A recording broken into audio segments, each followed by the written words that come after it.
This is the plaintiff, Kenneth Nye. He says he put a deposit on a trailer home the defendant was selling, but later found out the woman owed over $5,000 to the owner of the land for unpaid rent. He had no idea at the time of the transaction that he'd be required to pay off this debt and wants his deposit returned pronto because this craziness has gone far enough. He's suing for $814, the amount of the deposit.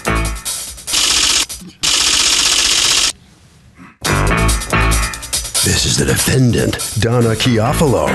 She says the plaintiff's backing out of this deal for one reason and one reason only. He didn't pass the background check and wasn't approved for residency by the property manager. Since the plaintiff essentially canceled the contract, she owes him nothing and is confident the judge will agree. She's accused of being in arrears. All parties, please raise your right hand. And welcome back to the People's Court. Next case in the docket, the plaintiff claims he made a deal with the defendant to buy a trailer, but didn't know that the defendant owed $5,000 on it. The defendant saying the real reason the plaintiff wants to back out is because he flunked the background check. It's the case of Downwardly Mobile. Okay. Kenneth Nye, you are suing Donna Chiafalo for $814, $750 of it a deposit you left on a mobile home that you were going to buy from her, and $64 of it lost wages as you try to recoup your deposit. Okay, talk to me. Tell me what's happening. Well, we found this trailer on the computer. My wife and I went and looked at it, and it was nighttime. But we were kind of in a hurry. My mom lives close by, and she's getting old, so I moved down there to stay close to her.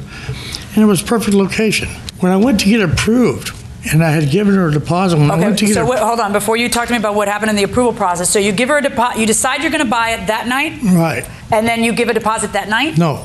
Ma'am, actually what I did is I gave her a deposit, and then the manager told us that she didn't have a furnace. So that's when I went back that day and looked at it. Okay. And then I started getting suspicious and looked over all of it. And then I have a friend that's a roofing contractor come to look at the roof and everything. Why don't you look over things that you're going to buy carefully before you sign a contract? Because I don't know. But thing is though, is even if I still held to this, the agreement was I pay her $2,500 and pay the trailer park $5,000 because she ordered it to the trailer park. Let me see that agreement. Okay, so you sign a contract that says that the total price of the sale is $7,500, which is what it was being advertised at, right? Right. Signage and all other advertising for the as-is sale of this property will be removed upon receipt of a deposit of $750, which happened. Right. And then what happens? Well, let's see, we were supposed to pay her a total of $2,500. So, okay, you're saying things that aren't on here. Where are you getting that from? This is the verbal agreement that she made with us. I owe $5,000 to the trailer park. You guys pay me $2,500 by the 1st of May, and we can move in. We had to save for 2 months to make that, and we would have made it. And then I called her, and she wanted $67.50. The trailer park sold you the place, Yes. So it's like a mortgage. So you owed how much to the trailer park? At the time the contract was signed, I owed $2,200. Okay, so when he says $5,000 to the trailer park, he's incorrect? That is correct. He is incorrect. You think that because she owes $5,000 to the trailer park, you can buy the thing and get title to it and move in when you've just paid her $27? Who's going to pay the other money? She told us we give me $2,500. You pay $100 a month to the trailer park until the trailer it's paid for. Watch this. Did you say that to him? No, sir. No, ma'am. Okay. What happened here? What do you think really happened here? I think what happened is when they went to the office to discuss becoming a tenant of the mobile home park, they were told that they could pay the balance that I owe monthly and add it to the lot rent. They're being told by the trailer park the other way you can do it is what? How can the trailer park give them an alternative way to do a contract that they signed with you? Well, she told them, Mrs. Rivera told them that whatever they do with me is between us, and that if there's a balance remaining on the home, they could pay it off monthly or they could give her a $2,000 check. So at worst, what Ms. Rivera was suggesting is that they pay you $5,000. She was suggesting that, but she wasn't Right, present wait, for our and then contract. that they pay off the $2,000 slowly. Yes. But they're interpreting that as meaning, no, we'll pay her $2,000 and we'll pay off the $5,000 that's not owed. Right. So that would cheat you out of $3,000. It sure that you're would. owed now. It sure would. Okay. Now, was there an approval process? Yes. Okay. And tell me about that. Everybody who wants to live in Mariners Cove. That's Mobile to Home live Park. in Mariners Yes, Cove. it's an application for residency. You pay, I think, $120 for each person, and they run a background check. Okay. If your background is clean, you have permission to live there.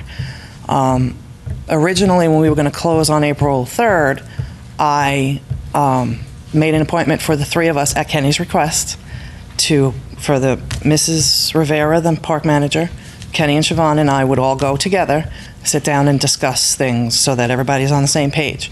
We set that up for March 31st at 12:30. I said to Mrs. Rivera, don't forget, Dolly, we're gonna meet tomorrow at 12:30. And she, from the top of the deck, in front of another resident, oh, no, your buyer didn't pass. He did not pass. His background was Why? not sufficient. She didn't tell me that. Okay. But she said that if Siobhan What is passed, it exactly? A credit check or is it something else? it's a criminal and credit And background. All right. And then so she said, I have the wife's paperwork and I'll try to run the wife to see if she can get accepted. She asked me to let them know that Siobhan needed to pay the fee and sign for the- doing that. Yes. Okay. Siobhan, did you take care of that? Real simple question. If there's a contract in place, do verbal agreements afterwards mean anything? No. Okay, that's it. Going inside the courtroom. I took care of it, but she never called and told me. Who did? I just went to the Kenny told me when I got home. Okay. Well, so I you told you Kenny. went ahead and you paid the fee, and then did you get cleared? As far as I know, we both did. Doll told us we both were cleared for it. Okay. All right. Now, so here we are. It's now April something. And the reason that you do not want to go through with this is because you feel that something was misrepresented to you about how much money you would have to Well, cough up. right. Now, the thing is that you have a paper in front of you, it says for sale, except its price is different. And it says, at the bottom, it says, O's Trailer Park, $5,500. That's where we got that from. It's a Do you copy have- in front of you. A copy of what in front of me? Later, I think you found it. Are you talking about this? Yeah, right on the bottom, in small print. Oh, that was after first he of all, canceled. stop. That's not even what it says. It says $5,500 in cash, balance to be paid in monthly installments apart. It says what she said, not what you said. That, the park might be negotiable to getting monthly payments just to get me out of it. It always said you had to pony up 55. So where do you get the 2,000 idea? That's what you handed me doesn't say what you said. Give it back to him so you can see No, it. she told us, Hi. ma'am, Here's where we are. You're a big boy and you're a big girl. There are consequences to contracts. One of the consequences is that if it walks like a duck and talks like a duck and quacks like a duck, I'm going to call it a duck. And when you turn around and tell me, but look, Judge, look at all the evidence I have that the deal was exactly opposite than what my contract says, you don't have any evidence. You have your flapping gums. You have something you thought said something that it doesn't. What it says is $5,500 in cash. In nowhere ever were you only going to pay $2,500 for a $7,500 mobile home. the dates on the contract, I asked for my money back before the dates on the contract even started, so it should What are be you void anyhow. Let me ask you a question. In your world, what consequence is there to you for signing a contract that you're not going through with? Zero? You want your money back. You took it off the market for I don't know how long? 2 weeks, 3 weeks? 3.5 weeks. You want there to be zero consequence for you. That's what you're asking me to do. You're asking there to be zero consequence. Everybody else signs a contract and they have a consequence. Douglas signs a contract, there's a consequence. I sign a contract, there's a consequence. Sheik signs a contract with the mobile home park to pay them a mortgage, there's a consequence. But when you sign a contract, there's not going to be a consequence? I don't think so. Verdict for the defendant. All right, guys, just hold on right there, please. See what the plaintiff has to say about this. Come on in here and Well, I wore my tap shoes. They just tap dance across my. yeah, I hear those It taps. was Yeah, supposed to go the other way. I didn't know the sound was from that location. I thought that when you have a date on a contract, Mm-hmm. it says it begins on that date and you want your money back prior to that, then the contract wouldn't even be counted. It's kind of fortunate that you didn't pass the background check. Otherwise, you No, would. I did. She's not telling the truth at Oh, all. really? I had the manager's number in my pocket. Oh. I just didn't get there. So I had all this. I had it all, but it didn't work out. Well, did you find someplace else to live?